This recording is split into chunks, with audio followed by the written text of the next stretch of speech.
নমস্কার, আমি প্রশান্ত এসে গেছি ইস্টবেঙ্গল লাভার্সের নতুন একটা এপিসোড নিয়ে। আজকে যে বিষয়টা নিয়ে আলোচনা করব সেটা আপনারা সকলেই জানেন যে এফসি কাপে মোহনবাগান সুপার জায়ান্টের আজকে একটা গুরুত্বপূর্ণ ম্যাচ ছিল আহাল এফকের সঙ্গে। এবং আজকে আমার ট্যাগলাইন হচ্ছে 3 কোটির আহালের কাছে বেহাল 64 কোটি সুপার জায়ান্ট। ইয়েস, 3 কোটির আহাল এফকের কাছে বেহাল 64 কোটি সুপার জায়ান্ট। এই যে আমি ট্যাগলাইনটা দিলাম, এর থেকেই এর সঙ্গে কিন্তু অনেক কিছু সামঞ্জস্য আপনারা খুঁজে পাবেন। যেই নামের ওপর আমি বেশি জোর দিচ্ছি, সুপার জায়ান্ট, মানে কি, মানে সুপার জায়ান্ট বলতে আমরা কি বুঝি? একটা দানব, হ্যাঁ, বিশালাকার একটা দানব আর কি, দৈত্য। তো সেই দিক থেকে আমি যদি দুটো টিমের মার্কেট ভ্যালু দেখি, 3 কোটির এগেনস্টে 64 কোটির টিম নামছে, তো সত্যি তো এরা সুপার জায়ান্ট, তাই না? সেদিক থেকে এরা সত্যি সুপার জায়ান্ট। তো এই কথাটা কিন্তু অর্থটা অনেকটা মিলে গেল আর কি। হ্যাঁ, তো কালকে আমি যে ভিডিওটা করেছিলাম সেটা কিন্তু আমি সেখানে আমি পরিষ্কার করে বলে দিয়েছিলাম দুটো টিমের কম্পারিজন দিয়ে যে কে কতটা এগিয়ে, এবং সেই দিক থেকে কনক্লুশনে আমি এসে বলেছিলাম যে মোহনবাগান সুপার জায়ান্টের মিনিমাম 3 থেকে 4 গোলে আজকের ম্যাচটা জেতা উচিত। কিন্তু রেজাল্ট অন্য কথা বলছে। রেজাল্ট বলছে যে মোহনবাগান সুপার জায়ান্ট 1-0 গোলে পরাজিত হয়েছে। তো এই যে আজকের ম্যাচটা আমরা যদি এই ভ্যালুর দিকে সঙ্গে আমরা যদি তুলনা করি, যে মার্কেট ভ্যালু, সেখানে কিন্তু আমার মনে হচ্ছে যেন কলকাতা লিগে মোহনবাগান বা ইস্টবেঙ্গল কুমারটুলির সঙ্গে খেলতে নামছে বা জস টেলিগ্রাফের সঙ্গে খেলতে নামছে, এরকম একটা ব্যাপার। কিন্তু সবসময় যে টাকার অঙ্ক দিয়ে সব কিছু বিচার হয় না, সেটা কিন্তু আজকে আরেকবার প্রমাণ হয়ে গেল এবং চোখে আঙুল দিয়ে সেটা দেখিয়ে দিল। এখন আমি কালকে যে কম্পারিজনটা করেছিলাম সেখানে আমি কয়েকটা জিনিস যে তুলে ধরেছিলাম, সেটা তুলে ধরার একটাই কারণ, যে টিমটা, দুটো টিম খেলতে নামছে, সেই দুটো টিমের কি ঐতিহ্য, সেই দুটো টিমের কারেন্ট পজিশন কি আছে, তারা কোথায় দাঁড়িয়ে আছে, হ্যাঁ, সেটা তুলে ধরার চেষ্টা করেছিলাম। আমি বলেছিলাম যে কত সালে এরা স্থাপিত হয়েছিল, সেই দিক থেকে মোহনবাগান সুপার জায়ান্ট অনেক এগিয়ে, প্রায় 100 বছরের ডিফারেন্স। যদিও মোহনবাগান সুপার জায়ান্ট কিছুদিন আগেই নতুন এন্টিটি হয়ে এসছে, তো আমরা যদি মোহনবাগানকেই ধরি, সেই দিক থেকে দেখতে গেলে 100 বছরের একটা ডিফারেন্স সেখানে থেকেই যাচ্ছে। প্লাস মার্কেট ভ্যালুর কথা বলেছিলাম, 3 কোটির এগেনস্টে 64 ক্রোরের একটা টিম খেলতে নামছে। তারপর আমি বলেছিলাম ন্যাশনাল টিমের যে প্লেয়ার, মোহনবাগানের বলেছিলাম 10 জন, সেখানে 7 জন কারেন্ট চান্স পেয়েছে এবং এদের 6 জন ন্যাশনাল টিমের প্লেয়ার। আর তারপর আমি বলেছিলাম বিশ্বকাপার নিয়ে, মোহনবাগান ক্লাবের 2 জন বিশ্বকাপার রয়েছে মোহনবাগান সুপার জায়ান্টের টিমে, আর ওদের কোনো বিশ্বকাপার নেই। তো এই যে কম্পারিজনগুলো আমি করে দেখিয়ে দিয়েছিলাম এবং একটা লজিক দিয়ে আমি বুঝিয়েছিলাম যে মোহনবাগান কিন্তু এই আহাল এফকের থেকে অনেক অনেক এগিয়ে, এবং তাদের অনায়াসে এই আজকের ম্যাচটা জেতা উচিত ছিল। কিন্তু এবার প্রশ্ন হচ্ছে যে আজকে মোহনবাগান সুপার জায়ান্ট কেন জিততে পারল না, এর কারণগুলো কি, সেটা যদি আমি খতিয়ে দেখি। এটা বলার আগে আমি যে এখন বিশ্লেষণটা করতে যাব, এটা বলার আগে আমি সবাইকে একটু বলে রাখি, দেখুন, এখানে কিন্তু ইস্টবেঙ্গল মোহনবাগান কোনো ব্যাপার না। আমি ইস্টবেঙ্গল বলে যে আমি আজকে মোহনবাগান হেরেছে বলে মোহনবাগানের মানে ট্রোল করার জন্য কিছু বলবো, সেটা কিন্তু আপনারা কখনোই ধরে নেবেন না। একটা স্পিরিট নিয়ে আমার এই ভিডিওটা দেখবেন, ঠিক আছে? স্পোর্টিং স্পিরিট থেকে আপনারা দেখবেন এই ভিডিওটা, এবং যদি আপনাদের ভালো লাগে তাহলে লাইক করবেন, সাবস্ক্রাইব করবেন। তো আমি এই যে বিশ্লেষণে আমি আসছি, সেটা হচ্ছে যে আজকে কি কারণে মোহনবাগান সুপার জায়ান্টের এই পরাজয়, সেটা যদি বলতে চাই, কয়েকটা পয়েন্ট কিন্তু হাইলাইট করতে হবে। তার মধ্যে আমার যেটা মনে হচ্ছে, ওভার কনফিডেন্স, অতিরিক্ত আত্মবিশ্বাস এসে গেছিলো এই টিমটার মধ্যে। হ্যাঁ, এটা আমি পরে এটা আমি একে একে আসছি। নাম্বার 2 আমি যদি বলবো, সেটা হচ্ছে অহংকার, মানে আত্ম অহংকার যাকে বলে, সেই জিনিসটা কিন্তু ঢুকে গেছিলো টিমটার মধ্যে। এই অহংকার, 2 রকমের অহংকার আমি দেখতে পাচ্ছি। এক হচ্ছে যে পরপর ট্রফি জেতার পর যে একটা মানে একটা কাউকে কিছু তোয়াক্কা না করার যে একটা চলে এসছে, মানে সেই জিনিসটা আমি বোঝাতে চাইছি। আর নাম্বার 2 হচ্ছে অর্থের অহংকার। হ্যাঁ, মানে প্রচুর অর্থ হয়ে গেলে যে মানুষের যে অহংকার হয়, সেই জিনিসটা আমি এই মোহনবাগান সুপার জায়ান্ট টিমটার মধ্যে দেখতে পাচ্ছি। এটা হলো সেকেন্ড পয়েন্ট। থার্ড পয়েন্ট আমি যেটা বলবো, মানে ফিটনেস সমস্যা আছে ফুটবলারদের মধ্যে। হ্যাঁ, আমি দেখলাম বেশ কয়েকজন player not up to the mark. হ্যাঁ, এবার নাম্বার 4 যেটা আমি বলবো সেটা হচ্ছে ভুল দল নির্বাচন। এটা কিন্তু মোস্ট ইম্পর্টেন্ট। ভুল দল নির্বাচন হয়েছে, যার জন্য কিন্তু আজকে মোহনবাগানের এই পরাজয়। এবার আমি এক একটা পয়েন্ট আমি নিয়ে আসি, যে 4টে পয়েন্ট বললাম, এই 4টে পয়েন্ট আমি আপনাদের সামনে ধীরে ধীরে বিশ্লেষণ করছি এক এক করে। প্রথম আমি যেটা বলেছি সেটা হচ্ছে ওভার কনফিডেন্স। এই যে ওভার কনফিডেন্স আমি কথাটা বললাম, এটার কিন্তু বলার কারণ রয়েছে। সেটা কয়েকটা উদাহরণ দিয়ে আমি আপনাদের বোঝাচ্ছি যে কি কি কারণে আমার মনে হয়েছে যে মোহনবাগান টিমটা একটু নিজেদেরকে একটু বেশি ওভার কনফিডেন্স মনে করছিল। সেটার প্রথম কারণ হিসাবে আমি বলছি, দেখুন, সেটা হচ্ছে যে যে রবসান রবিনোকে যেটা আনলো, সেটা কিন্তু অনেক পরে আনলো ম্যানেজমেন্ট। ঠিক আছে, তো ওরা ধরেই নিয়েছিল যে আমাদের এমনি যা প্লেয়ার আছে দে আর এনাফ, এবং তারাই মোটামুটি এই এএফসির জন্যে মানে চালিয়ে দিতে পারবে। তারা কিন্তু একবারও ভেবে দেখলো না যে এটা আত্মবিশ্লেষণ করতে হয়, সেটা এরা করেছে কিনা আমি জানি না। ওরা কিন্তু একবার ভেবে দেখলো না যে মোহনবাগানের যে লাস্ট ইয়ারের যে সাফল্য, সেই সাফল্যের পেছনে মূল কারিগর কে ছিল। আমি যেটা মনে করি, মোহনবাগানের গতবারের যে সাফল্য, তার পেছনে মূল কারিগর ছিল গ্রেগ স্টুয়ার্ট বলে একটা প্লেয়ার। অসাধারণ তার পেরিফেরিয়াল ভিউ, অসাধারণ তার পাস দেওয়ার ক্ষমতা। ওভারঅল যদি দেখি, আমি এখনও মনে করছি এই মোহনবাগান কিন্তু গ্রেগ স্টুয়ার্টকে ভীষণভাবে মিস করছে। কিন্তু যেটা দেখা গেল, এই আসল জায়গাটাতেই মোহনবাগান ম্যানেজমেন্ট কিন্তু ভীষণ ধীর গতি নিয়ে এগোলো, এবং তারা রবসান রবিনোকে আনলো কিন্তু অনেক পরে। আমি এই প্রসঙ্গে যাচ্ছি না যে রবসান রবিনো কি গ্রেগ স্টুয়ার্টের লেভেলের সেই ক্যাটাগরির প্লেয়ার, আমি সেই কথাতে যাচ্ছি না। আমার কথা হচ্ছে, তুমি যখন গ্রেগ স্টুয়ার্ট বলে একটা প্লেয়ারের সাবস্টিটিউট আনবে, তাহলে তোমাকে সেই মানের প্লেয়ার আনতে হবে, এবং সেটাকে আগে আনতে হবে। মানে তুমি যদি ACL 2টাকে এতই মানে প্রাধান্য দাও, কারণ এদের অ্যাটিটিউড দেখে কিন্তু আমার সেটাই মনে হয়েছে যে এরা AFCকে ভীষণ প্রাধান্য দিয়েছিল, যার জন্য তারা ন্যাশনাল ক্যাম্পে প্লেয়ার ছাড়লো না, তার জন্য তারা কলকাতা লিগে আন্ডার-17 টিম নামালো, কোনো এদের মূল টিম থেকে কোনো প্লেয়ারকে কলকাতা লিগে খেলালো না। হ্যাঁ, তো এই যে তারপর আন্ডার-23 যে ইন্ডিয়া ক্যাম্প হলো, সেখানেও কোনো প্লেয়ার ছাড়লো না। হ্যাঁ, তো এরা কিন্তু প্রাধান্য দিয়েছে, প্রাধান্য দেয়নি তা না। হ্যাঁ, তো এই যে প্রাধান্য দেওয়ার পরেও যে এই জিনিসটা করলো, এটা কিন্তু আমি মনে করি অতিরিক্ত আত্মবিশ্বাসের ফল, এবং সেই ফল আজকে তাদের ভোগ করতে হলো। এবং অতিরিক্ত আত্মবিশ্বাসের আরেকটা উদাহরণ আমি আপনাদের দিচ্ছি, সেটা হচ্ছে আজকের দল নির্বাচন। এটা কিন্তু আমাকে ভীষণ অবাক করেছে। আমি মোহনবাগান সুপার জায়ান্টের ফার্স্ট 11 দেখে আমি রীতিমতো আঁতকে উঠেছি যে এই অ্যাজ পার AFC রুল আপনি যত খুশি ফরেনার খেলাতে পারেন, আপনি চাইলে 11টা ফরেনারই খেলাতে পারেন। তো সেখানে মিস্টার গোয়েঙ্কার যা ক্ষমতা, উনি অনায়াসে 11টা ফরেনার নিয়ে এসে টিম দাঁড় করিয়ে দিতে পারতেন।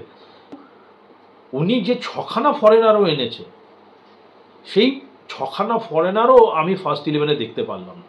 এটাকে আমাকে ভীষণ অবাক করেছে। এটা কিন্তু আমি মনে করি অতিরিক্ত আত্মবিশ্বাস, কোচ থেকে শুরু করে, ম্যানেজমেন্ট থেকে শুরু করে, কর্মকর্তাদের থেকে শুরু করে, সাপোর্টারদের থেকে শুরু করে, সবার মধ্যে এই একটা আত্মবিশ্বাস জন্মে গেছে, অতিরিক্ত আত্মবিশ্বাস, যে এরাই চালিয়ে দেবে, এরাই যথেষ্ট AFCর জন্য। এই যে জিনিসগুলো হলো, এই আত্মবিশ্বাসের ফল আজকে কিন্তু এদেরকে ভোগ করতে হলো। ভুল দল নির্বাচন নিয়ে আমি পরে আসছি। প্রথম যেটা আমি বললাম, যে তোমার কাছে যেখানে স্লট রয়েছে, তুমি তোমার যত ফরেনার আছে সবাইকে তুমি নামিয়ে দিতে পারো, তাহলে তুমি সেই রাস্তায় কেন হাঁটলে না? এটা কিন্তু একটা, আমি বলবো, অতিরিক্ত আত্মবিশ্বাসেরই একটা আম, প্রতিফলন মানে। এবার আমি সেকেন্ড যে পয়েন্টটা যেটা আমি বলবো সেটা হচ্ছে, যেটা আমি বলেছিলাম সেটা হচ্ছে অহংকার। অহংকার আমি দুটো জিনিস বলেছি। এক হচ্ছে যে জিতে জিতে পরপর ট্রফি পাওয়ার পরে একটা যে আত্মবিশ্বাস এসে গেছে, কনফিডেন্স, তার থেকে একটা অহংকার আমি দেখেছি যে পুরো টিমটার মধ্যে আম, জন্ম নিয়েছে বলতে গেলে। বিশেষ করে আমি বলবো মোহনবাগান যে কর্মকর্তারা যারা আছেন, যারা বিভিন্ন সময় এই সোশ্যাল মিডিয়ার সামনে এসে বাইট দেন, তাদের কথাবার্তার মধ্যে কিন্তু আমি এই অহংকারটা ভীষণভাবে দেখতে পেয়েছি। যেমন কিছু কিছু আমি উদাহরণ দিচ্ছি। যেমন মোহনবাগান ক্লাবের সভাপতি বলেছেন যে পড়শি ক্লাবকে উদ্ধৃত করে বলছেন যে ওরা আম, কলকাতা লিগ চ্যাম্পিয়নের জন্য খেলে, আমরা এএফসি কাপ চ্যাম্পিয়নের জন্য খেলি। হ্যাঁ, তো প্রথম কথা হচ্ছে যে এরা তো কোয়ার্টার ফাইনালেই পৌঁছতে পারেনি, আমি জানি না কতবার পৌঁছেছে, সেই রেকর্ডও কী আছে আমি জানি না। সেখানে চ্যাম্পিয়ন হওয়ার, ঠিক আছে, ভিশন এদের আছে চ্যাম্পিয়ন হওয়ার মতো। তো এই যে কথাবার্তা, এই কথাবার্তার মধ্যে কিন্তু একটা অহংকারের ভাব আমি লক্ষ্য করতে পারছি। কিছুদিন আগে উনি আরও অনেক কথাবার্তা বলেছেন। যেমন উনি জাতীয় ক্যাম্পের জন্য যে 7জন প্লেয়ারকে সিলেক্ট করা হয়েছিল, তখন কিন্তু মোহনবাগান সুপার জায়ান্ট কোনো প্লেয়ার ছাড়েনি। এবং সেই প্রসঙ্গে বলতে গিয়ে উনি বলছেন যে ভারতীয় দল যদি কাফা নেশনস কাপে খেলতে যায়, সেখানে ভারতবর্ষ যদি জেতে, সেখানে কিন্তু ভারতবর্ষের র্যাঙ্কিংয়ের কোনো হেরফের হবে না। হ্যাঁ, কিন্তু মোহনবাগান সুপার জায়ান্ট যদি এএফসি কাপে ভালো ফল করে, তার জন্য কিন্তু আমাদের ন্যাশনাল টিমের, ভারতীয় দলের ফিফা র্যাঙ্কিংয়ের প্রমোশন হবে। হ্যাঁ, তো এই যে কথাবার্তাগুলো, এটার মধ্যে কিন্তু আমি অহংকারের ছাপ খুঁজে পাচ্ছি। হ্যাঁ, তো ওনাকে 7টা প্লেয়ারকে ডাকা হয়েছে, তারা ছাড়েনি, দ্যাটস অল। ঠিক আছে, উনি বলতেই পারতেন না আমাদের সামনে এএফসি কাপ চ্যাম্পিয়ন আছে, সেখানে আমাদের গুরুত্বপূর্ণ ম্যাচ আছে, আর এটা ফিফা উইন্ডোর মধ্যে পড়ছে না, নন ফিফা উইন্ডো, তো এই জন্য আমরা ছাড়ছি না প্লেয়ারগুলোকে। কিন্তু উনি এটাকে জাস্টিফিকেশন দেওয়ার জন্যে উনি যেই সব কথাবার্তা বললেন, সেটা কিন্তু ওনার অহংকারেরই একটা মানে বার্তা দিলেন উনি, অহংকারের সঙ্গে কথাবার্তাগুলো বললেন। হ্যাঁ, তো এই যে বিভিন্ন জায়গায় যে বাইটগুলো দিচ্ছে, এটা উনি বুঝতে পারছেন না। এই যে ওনার যে কথাবার্তার যে ধরুন যে থ্রোয়িংগুলো, সেগুলো কিন্তু খালি উনি তো বলছেন ঠিক আছে, এটা সমর্থকদের মধ্যে ছড়িয়ে যাচ্ছে, এটা যে প্লেয়ার, সেই প্লেয়ারদের মধ্যেও কিন্তু ছড়িয়ে যাচ্ছে ব্যাপারটা। হ্যাঁ, আমি এটাই বোঝাতে চাইছি যে ওনার এই কথাবার্তা খালি ওনার না, ওনাদের যে জেনারেল সেক্রেটারি বলুন, এছাড়া তো মোহনবাগান সুপার জায়ান্টের কোনো কর্তাই সেইভাবে সোশ্যাল মিডিয়ার সামনে আসে না, না বিনয় চোপড়া না মিস্টার গোয়েঙ্কা। এই দুজনকেই দেখি আমরা সোশ্যাল মিডিয়ার সামনে আসেন এবং এনারাই তাদের বক্তব্য পেশ করেন। ঠিক আছে, তো আরেকটা জিনিস আমি যেটা বলতে চাই, যে এরা না কোনো আত্মসমালোচনা করে না। ধরুন একটা ম্যাচ হারলো, হট করে একখানা অজুহাত খুঁজে বের করে দিল। ঠিক আছে, যেমন যখন ইস্টবেঙ্গলের এগেনস্টে হারলো মোহনবাগান এই ডুরান্ড কাপে, সেখানে অজুহাত দিল কি, কোচ বললেন আমার কাছে গ্রেগ স্টুয়ার্ট নেই, তার জন্য নাকি ম্যাচ হেরে গেল। আরে ভাই, 64 কোটির একটা টিম করেছো। হ্যাঁ, তাহলে তুমি গ্রেগ স্টুয়ার্টকে ছাড়া যদি তুমি জিততেই না পারো, তাহলে 64 কোটি দিয়ে যেই প্লেয়ারগুলোকে এনেছো, সেগুলো কিসের জন্য এনে? গ্রেগ স্টুয়ার্ট কি একা খেলবে মাঠে? 11টা প্লেয়ার মাঠে নেমে খেলবে। হ্যাঁ, আর মোহনবাগান সুপার জায়ান্টের যে এইসব কর্মকর্তারা, এরা বললেন যে ফিটনেস নেই, আমাদের প্লেয়ারদের ফিটনেসের অভাব, সেই সুযোগে ইস্ট বেঙ্গল জিতে গেছে। তো আপনি যদি নিজেদের আত্মসমালোচনা না করেন না, তার ফল কিন্তু এখানেই দাঁড়াবে। এটাও কিন্তু একটা অহংকারের পরিচয়, আমি বারবার বলছি এই কথাটা। এবং সেকেন্ড যে পয়েন্টটা আমি বলছি, সেটা হচ্ছে অর্থের অহংকার। প্রচণ্ডভাবে এদের মধ্যে এই জিনিসটা এসে গেছে। হ্যাঁ, সেই জিনিসটা আরো কিভাবে হচ্ছে, একটা ছাপার শাড়িকে বেনারসির দরে এরা কিনছেন, কিনতে কিনতে দর দিতে দিতে এমন জায়গায় নিয়ে যাচ্ছেন। হ্যাঁ, তো প্লেয়াররাও কিন্তু লোভে পড়ে এই টিমটাতে আসছে সবাই। এই যে অর্থের যে এই অহংকার, সেটা কিন্তু এই যে কর্মকর্তারা যারা বাইরে এসে বাইট দিচ্ছে এদের মধ্যে ছড়িয়ে যাচ্ছে। অর্থটা কিন্তু দেখুন এটা কিভাবে মানে স্টেপ বাই স্টেপ নিচে আসে। হ্যাঁ, এটা হায়ারার্কি অনুযায়ী এটা নিচের দিকে আসে। এটা ওপরে ম্যানেজমেন্ট পয়সাটা দিচ্ছে, অহংকারের একটা তাদের মধ্যে একটা আছে যে কি আমি 1 টাকার জিনিস আমি 100 টাকা দিয়ে কিনবো। আমি যদি যেই প্লেয়ারকে হাত লাগাবো অন্য প্লেয়ার সে অন্য টিম সেই প্লেয়ার হাত ছুঁতে পারবে না, হাত লাগাতে পারবে না, আমি সেখান থেকে ছিনিয়ে আনবো। এটা কি? এটা হচ্ছে অর্থের অহংকার একটা। আমার অর্থ আছে, আমি যা খুশি তাই করবো। হ্যাঁ, সে তুমি 1 টাকার জিনিস 100 টাকা দিয়ে হোক বা ছাপার শাড়ি বেনারসির দরেই কিনে হোক, যাই হোক। এই জিনিসটা কি হচ্ছে, এরপরে চলে আসছে কর্মকর্তাদের মধ্যে। কর্মকর্তারা যখন সোশ্যাল মিডিয়ার সামনে আসছেন তারা এইসব অহংকারে কথাবার্তা বলছেন। এই জিনিসটা ছড়িয়ে যাচ্ছে প্লেয়ারদের মধ্যে। প্লেয়ারদেরও কথাবার্তার মধ্যে দেখবেন অনেক অহংকার চলে এসেছিল কিছু কিছু প্লেয়ারের মধ্যে। তারপর লাস্ট চলে আসছে এই সাপোর্টারদের মধ্যে। সাপোর্টাররা যা দেখবে তারা কিন্তু সেই জিনিস নিয়েই মেতে উঠবে। হ্যাঁ, তো এই যে অর্থের অহংকার, এই অহংকারটাও কিন্তু আজকে এই মোহনবাগানের এই হারের পেছনে একটা কারণ বলে আমি মনে করি। এবার থার্ড পয়েন্ট আমি যেটা বলেছিলাম আপনাদের, যে ভুল টিম নির্বাচন। 100% ভুল টিম নির্বাচন ভুল হয়েছে, এবং আমি বলবো ম্যাচ রিডিংও ভুল হয়েছে আজকে কোচের। এবং প্রথম থেকে অনেক আশা নিয়ে আজকে আমি এই মোহনবাগান সুপার জায়ান্টের ম্যাচটা দেখতে বসেছিলাম। প্রথম কথা হচ্ছে এটা ভারতকে রিপ্রেজেন্ট করছে, ঠিক আছে। আজকে যদি মোহনবাগান সুপার জায়ান্ট এখানে কোনো ভালো রেজাল্ট করতো সেটা ভারতের মুখ উজ্জ্বল হতো। সেকেন্ড হচ্ছে যেটা ওনাদের সভাপতি বলেছিলেন যে মোহনবাগান যদি ভালো রেজাল্ট করে তাহলে ইন্ডিয়া টিমের ফিফা র্যাঙ্কিংয়ের প্রমোশন হবে, সেই আশাটাও আমি কিন্তু আজকে বসেছিলাম। কিন্তু আপনাদের বলতে বাধ্য হচ্ছি আমি কিন্তু রীতিমতো হতাশ, সত্যি আমি হতাশ। এ কোন মোহনবাগান সুপার জায়ান্টকে আমি দেখলাম? আমি চিনতে পারলাম না এই সুপার জায়ান্টকে। গত বছর ওরা যে ফুটবলটা উপহার দিয়ে দুখানা ট্রফি ঘরে তুলেছিল, দুটোই একদম ভারতবর্ষের সেরা ট্রফি। আর আজকে যে মোহনবাগান সুপার জায়ান্টকে দেখলাম, আকাশ আর পাতাল। প্লেয়ারদের বডি ল্যাঙ্গুয়েজ বলে দিচ্ছে যে এরা মানে আজকে মাঠে নেমে যে বল ফার্স্ট টাচ বলুন, সব দিক থেকে বডি ল্যাঙ্গুয়েজ বলে দিচ্ছে যে এরা আজকে ভালো খেলতে পারবে না। প্রথম থেকেই এমন কেমন যেন সব কটা প্লেয়ার একটু মানে কি বলবো, মানে ম্রিয়মাণ হয়ে আছেন একদম।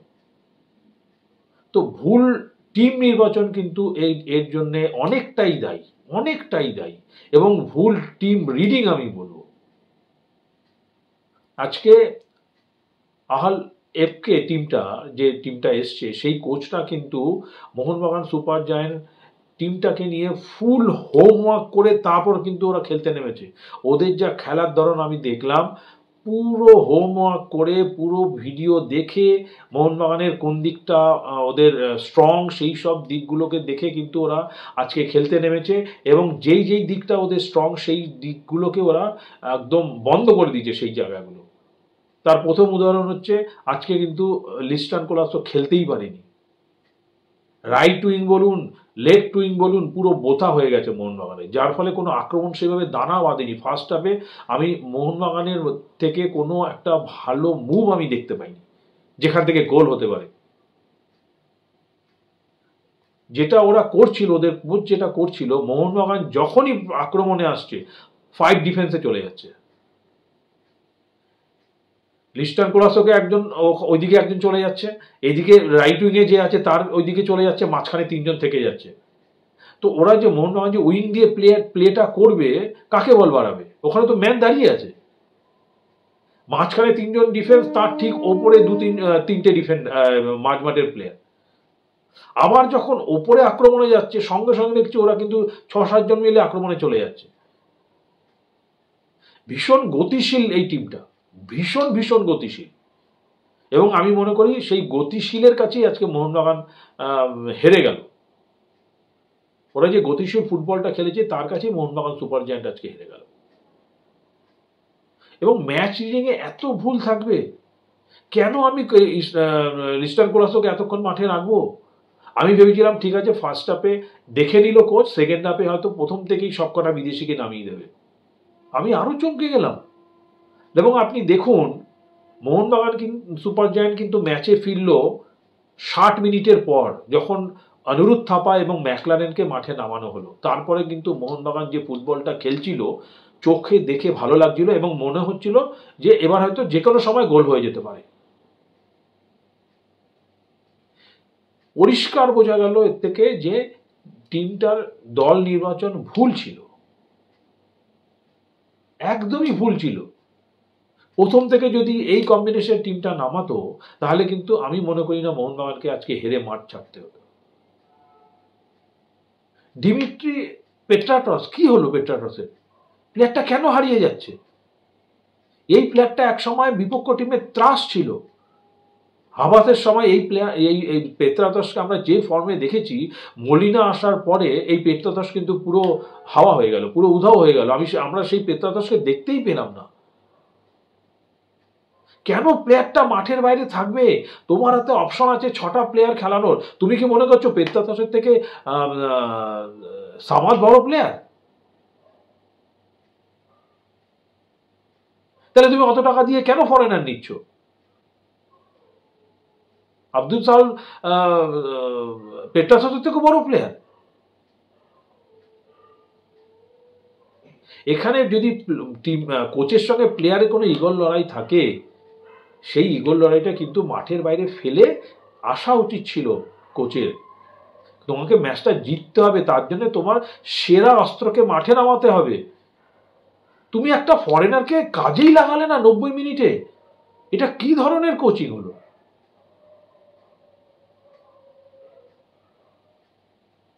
রবসন নামার পরে একটা দুটো দুর্দান্ত বল পাঠিয়েছিল। একটা তো সাহাল, মানে ওপেন নেট মিস করবো আমি বলবো, ওই জায়গাটা থেকে গোল মিস করা এই লেভেলের ফুটবলে ক্রাইম। পুরো সাজিয়ে দিয়েছিল রবসন ওকে বলটা। এবং আমি মনে করি ওই জায়গায় যদি পেত্রাতস থাকতো গোলটা হয়ে যেত। কেন পেত্রাতস 90 মিনিট মাঠের বাইরে থাকবে?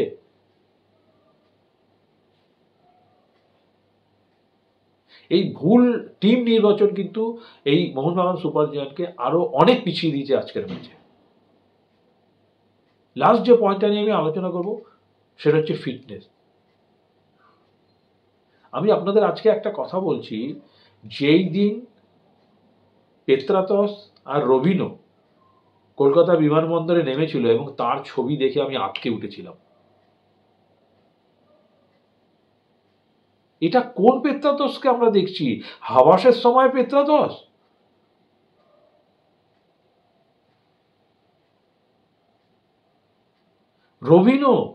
রবিনোকে আমরা যখন বসুন্ধরা কিংসে দেখেছিলাম, সেই রবিনো আর দমদম বিমানবন্দরে যেই রবিনো নেমেছে, আকাশ পাতাল তফাৎ। এদের ফিটনেস কোথা থেকে আসবে? তার থেকে বড় কথা, ইস্টবেঙ্গলের সঙ্গে যেই দিন মোহনবাগান হারে সেই দিন কিন্তু সবাই এই ফিটনেসের দোহাই দিয়েছিল, এক্স ফুটবলার বলুন, কর্মকর্তা বলুন, সবাই। তারপরে আপনারা 1 মাস টাইম পেলেন, কি করলেন 1 মাসের মধ্যে? কেন 1 মাসের মধ্যে এইসব প্লেয়াররা ফিট হয়ে উঠলো না? এর দায় কে নেবে?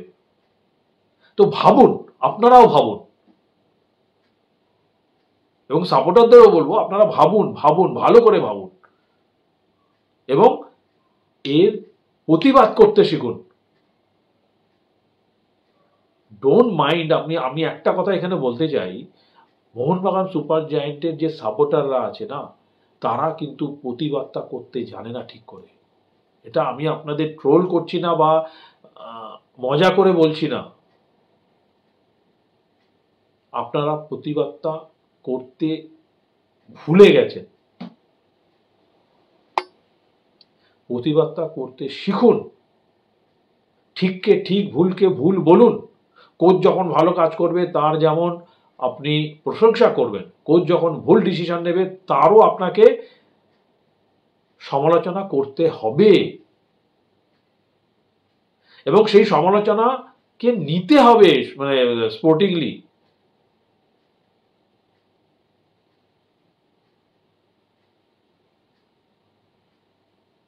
ফিটনেস লেভেল আপনারা 1 মাসের মধ্যেও ঠিক করতে পারলেন না। আজকে পেত্রাটস কবে এসছে ভারতবর্ষের মাটিতে? তাকে 90 মিনিট কেন খেলানো হলো না? ফিটনেসের অভাবে। তাহলে কেন? তার জন্য দায়ী কে? কে তার জন্য দায়ী? আর রবসনের ফিটনেসের জন্য দায়ী আমি তো রবসনকে দায়ী করবো না। কেন আপনারা এত দেরি করে রবসনকে নিয়ে এসছেন? রবসন তো পরিষ্কার বলেছে আমি মোহনবাগানে আসিনি, মোহনবাগান আমাকে নিয়ে এসছে। তো ওকে যখন নিয়ে এসছে ও তখন এসছে।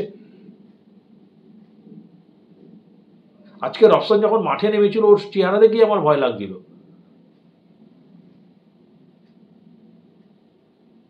অতএব একটু ভাবুন, ভালো করে ভাবুন, আত্মসমালোচনা করুন নিজেদের মধ্যে। অতিরিক্ত আত্মবিশ্বাস, অতিরিক্ত অহংকার, আপনারা সকলেই জানেন যে অহংকার পতনের মূল। আজকে কিন্তু আবার চোখে আঙুল দিয়ে দেখিয়ে দিল যে এই কথাটা কত বড় সত্যি। লোককে ছোট করবেন না, লোককে ছোট করে নিজে কখনো বড় হতে পারবেন না। আপনারা দিনের পর দিন কলকাতা লিগকে অবজ্ঞা করে গেছেন। এই কলকাতা লিগে যদি আপনারা আপনাদের ফার্স্ট 11-এর কিছু প্লেয়ারকে খেলাতেন, যেটা ইস্টবেঙ্গল করে দেখিয়েছে, প্লেয়ারগুলো তো খেলার মধ্যে থাকতো, ফিটনেসের মধ্যে থাকতো, ফিটনেসটা আরো ভালো হতো। কেন করলেন না আপনারা এই কাজটা? কেন আপনারা ইগল লড়ায় বারবার কলকাতা লিগকে এইভাবে ছোট করে দেখেন? এর দায় কে নেবে? এটাকে অহংকার বলবো না তো কি বলবো? কথায় কথায় আপনারা মানে হঠকারী সিদ্ধান্ত নিয়ে নেন। এবারও নিয়েছেন কলকাতা লিগে আপনারা মেসার্সের এগেন্স্টে টিম নামাননি। এটা বাইরে কি বার্তা যাচ্ছে? এটা অহংকার ছাড়া আর কি বলবো আমি? এগুলো অহংকারের মধ্যে পড়ছে না?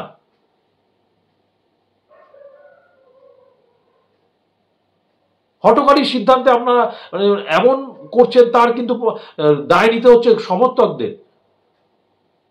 ডিসিশন নিচ্ছেন আপনারা, কিন্তু ট্রোলড হচ্ছে সমর্থকরা, কথা শুনতে হচ্ছে সমর্থকদের। এগুলো ভাবুন আপনারা একটু।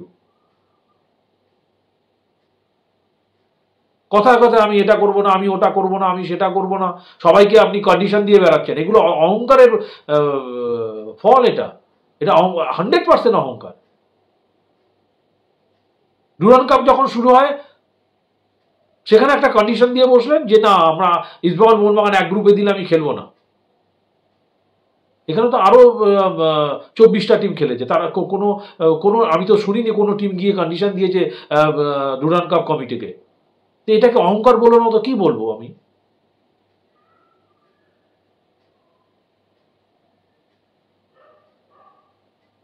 যখন তখন মাঠ থেকে টিম তুলে নেবেন, যখন তখন বলবেন যে আমি কালকে ম্যাচ খেলবো না। এগুলো তো অহংকারীর বহিঃপ্রকাশ। সত্যি খুব হতাশ, খুব আশা নিয়ে আজকে বসেছিলাম যে না, আজকে হয়তো ভারতবর্ষের মুখ উজ্জ্বল হবে। আমরা পারিনি, অন্তত মোহনবাগান সুপার জায়ান্ট এই জিনিসটা করে দেখাবেন, কারণ ওদের super super super duper team. আমি আজকে মোহনবাগান সুপার জায়ান্টের একটা চ্যানেলে আমি দেখছিলাম, সেখানে বলছে, আমার হাসি পাচ্ছে, একজন বলছে কি করবে মলিনার কাছে অপশন নেই। মানে এই টিম পাওয়ার পরেও বলবেন যে মলিনার হাতে অপশন নেই? তাহলে ইস্টবেঙ্গল ক্লাবকে যে টিম, সেই টিমকে নিয়ে আপনারা কি বলবেন? এই টিম পাওয়ার পরেও আপনারা বলছেন যে কোচের হাতে অপশন নেই। আমি শুনে অবাক। আপনারা যদি এই ধরনের কথাবার্তা বলেন তাহলে আপনারা আত্মসমালোচনা করবেন কি? আপনারা তো কোচের হয়ে কথা বলছেন। শুরু থেকে শেষ পর্যন্ত ভুলে ভরা কোচিং আজকে। আমি দায়িত্ব নিয়ে বলছি, এই টিম যদি সঞ্জয় সেন করতো না, সঞ্জয় সেন পেত, এর থেকে অনেক বেটার করে দেখিয়ে দিত আজকের ম্যাচে। সঞ্জয় সেনকে চেয়ে যদি আমাদের কোচ অস্কার বুঝো পেত। এটা আজকে খেলা হয়েছে ডিফেন্সিভ ফুটবল। কেন আমি ডিফেন্সিভ ফুটবল খেলবো যেখানে আমার হাতে দুখানা বিশ্বকাপ আর রয়েছে, ভারতবর্ষের 7 জন প্রথম সারির প্লেয়ার রয়েছে? কেন আমি ডিফেন্সিভ ফুটবল খেলবো? সঞ্জয় সেনের থেকে অনেক অনেক ভালো কোচিং করাতো এই টিমটাকে।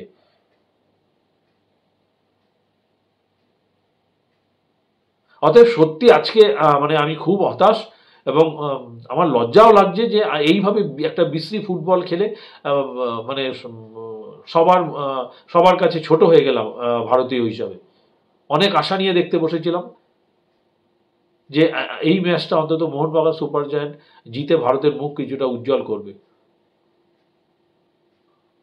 আজকে আর বেশি কথা বাড়াবো না, আজকে এইটুকুনি। নমস্কার, ভালো থাকবেন, শুভরাত্রি।